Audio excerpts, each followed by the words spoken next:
similar idea when it comes to DNA testing goes to the very heart of justice.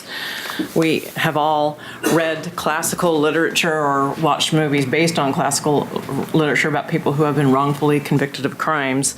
And we have seen movies that have captured our attention for those who have been wrongly imprisoned, like Shawshank Redemption. And what we are trying to accomplish is to make available DNA testing to those who have been wrongfully imprisoned. Our justice system is strengthened, and I think all our community is strengthened when we use every possible step to make sure that we have the right people in prison. And there's going to be certified smart people up here to talk about the specifics of the bill, but I hope you can get on board with this. Thank you. Thank you. Chair Brzezinski, Chair Barker, and members of the Senate and House Judiciary Committees. My name is Carla Piluso. I proudly represent House District 50, the great city of Gresham. Our topic for today is post-conviction DNA testing. The last time I was in front of this committee, I was speaking about my work with the Joint Sexual Assault Forensic Evidence Kit Task Force. I am proud to have been a part of the team that worked tirelessly to end the rape kit backlog. By testing every kit, we were able to identify perpetrators and bring justice to victims. At first glance, post-conviction DNA testing might seem like a completely separate issue. It is not. Post-conviction testing can testify wrong convictions and bring justice to defendants. I see these two issues as sides of the same coin. Whether victim or defendant, prosecutor or defense, justice is about finding the truth. As a former police officer, I know that law enforcement does, on a rare occasion, make mistakes. And in order to ensure our system is fair, we must make it possible to rectify those errors. I am honored to work with Senator Thatcher and the Innocence Project on legislation to streamline Oregon's DNA testing statute and make testing more accessible for the wrongly accused. The testimony you will hear today will give an overview of Oregon's statute and how we can take action to improve it. Thank you for your attention to this important issue. All right, thank you. Any questions for the members? Thank you very much. Gerald, if you all would please come forward and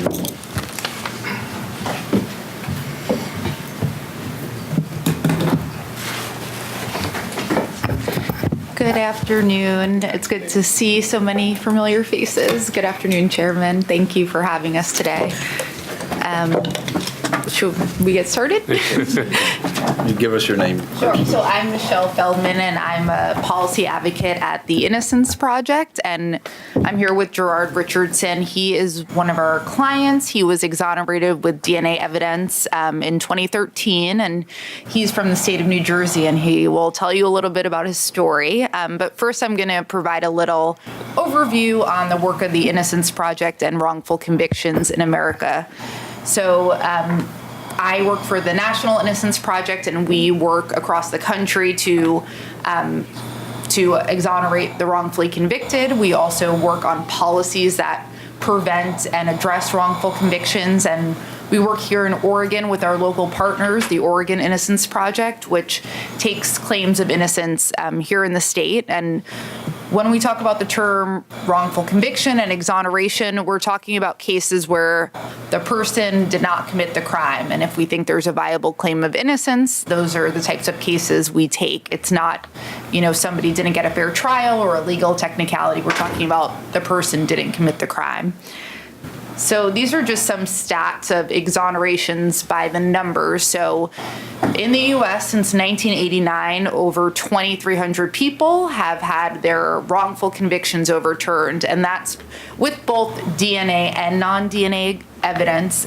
There's an organization called the National Registry of Exoneration that they track both DNA and non-DNA exonerations across the country. The number of DNA exonerations, it's 362. Our DNA exonerees spend an average of 14 years in prison for crimes that they didn't commit. And cumulatively, that's over 5,000 years that our clients have spent in prison for crimes they didn't do. And of course, it's not just the innocent people and their family that a wrongful conviction affects. It's public safety in general, because if the innocent person is behind bars, the real perpetrator can be out harming others. So we know in our DNA exoneration cases, 158 real perpetrators were identified, and they went on to be convicted of violent crimes, including 81 rapes, 35 murders, and 40 other violent crimes. So that's why it's so important to provide access to post-conviction DNA testing, not only to exonerate the innocent, but to identify the person that actually did the crime. And this is just a quick overview of the leading causes of wrongful convictions, and these are based on the DNA exoneration cases. So the top contributing factor, 70% eyewitness misidentification. 28% involved a false confession, which is counterintuitive, but innocent people do confess to crimes they didn't commit. Faulty forensics, that could be junk science or incorrect testimony, and you'll hear in Gerard's case, it was faulty bite mark evidence that led to his wrongful conviction. That played a role in about 45% of cases, and then informants and incentivized witnesses were involved in about 16%. And this number adds up to more than 100% because in cases there are often multiple factors that went wrong. And then that brings us to Oregon. So in Oregon, there are 19 exonerations on the National Registry, but they were all exonerated with non-DNA evidence. So nobody's been exonerated with DNA. And that is largely because the current law makes it almost impossible for somebody to get DNA testing.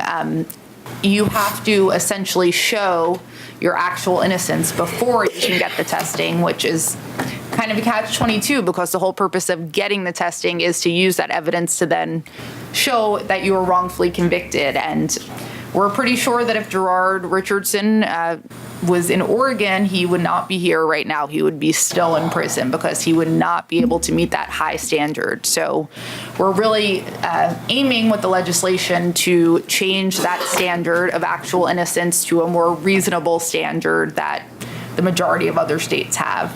So before you go off that slide, can you give us a date frame of what the time frame we're covering? Sure. So of the exonerations, it's 1989. Same date. Yeah. Okay. Okay. 1989 is, I know seems like a strange year, but that's really when the DNA started to be used in the criminal justice system to exonerate people, and that's when we start tracking. So 38 states have a lower standard than Oregon. Not coincidentally, there are only 13 states that haven't had DNA exonerations, and Oregon's one of them. So I think there's a real correlation between the states that have the actual innocence standard that nobody can meet and the states that have never had a DNA exoneration. So really there's three things that we're going to be aiming for with the legislation this session. Creating a more reasonable standard for people to get testing. Also allowing a judge to order that if there is DNA testing and it generates an unknown profile, so a profile other than the person that asked for the testing, then that profile can be uploaded into law enforcement's DNA databases to potentially identify the real perpetrator. And Gerard is going to talk about how in his case that didn't happen and we had to go and change the law in New Jersey, and we're hoping to do the same here. And then finally, we're hoping to streamline the law in terms of the access to evidence and information that the petitioner can receive so that they can make a request for testing on, all the evidence that's available and make a case for why it fits into their claim of wrongful conviction. And the one concern that we sometimes hear is that there will be a flood of litigation if we open up the statute. And the good news is that in Oregon, since the law was created, we found only about 30 petitions that have ever been filed here to request DNA testing. So since 2001, there's been about 30 requests. We are aware of 3 people that have actually been able to get testing, and 2 of them, the prosecutor stipulated and allowed the testing to happen. So only one person has actually been able to use the law to get DNA testing, and nothing ended up happening in that case. It was a pro se case. So pretty much nobody has been able to use this law, and the whole purpose of the law is to create an avenue for accessing DNA evidence. So now that we know what other states have done and what has worked and what hasn't worked, I think there's a real opportunity to create a law that actually helps to exonerate the wrongfully convicted. And with that, I will turn it over to Gerard Richardson. Hello, my name is Gerard Richardson, and I'm the 312th person to be exonerated from DNA testing. I would like to thank everybody from the committee for allowing me to come to your state and testify today on DNA. In 1994, I was questioned and charged with a young lady's murder named Monica Reyes because they said that she owed me money, which she did, and I knew the victim because me and her sister lived in the same street. And I told them just because she owed me money don't mean I killed her. But I waited almost a year, in the county to start trial, and I was asking, it was a bite mark found on the victim's back. And they took a swab for DNA testing, and they sent everything to the FBI, found hairs and fibers. I gave them everything willingly, teeth impressions, and they had a dentist say that they was my teeth impressions. I had an expert that said they wasn't. And I waited for trial, and the evidence was sent to the FBI, and the FBI said no hairs and fibers matched the defendant.